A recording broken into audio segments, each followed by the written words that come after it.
Conversion can sometimes be harder, as you might come across some problems with unsupported TensorFlow ops while converting your models with the TF Lite converter. This means the framework supports a limited number of TensorFlow operations used in common inference models.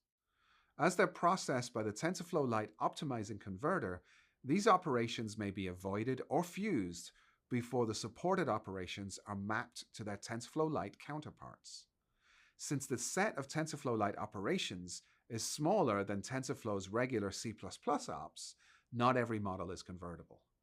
Even for supported operations, very specific usage patterns are sometimes expected for performance reasons. It is expected that more sets of operations will be supported in future TensorFlow Lite releases. For the list of all supported operations, go visit this URL.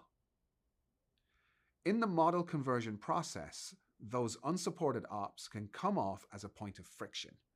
While TensorFlow Lite will continue to have the built-in ops optimized for mobile and embedded devices, now it's possible to use a subset of the TensorFlow ops when the built-in ones do not suffice.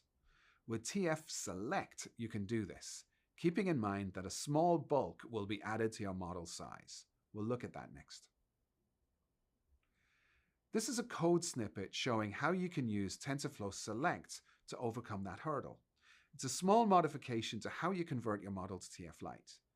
This is pretty much the same code you'd use for normal conversion to TensorFlow Lite. The only difference here is that you specify target ops to also include the set of TensorFlow Select ops.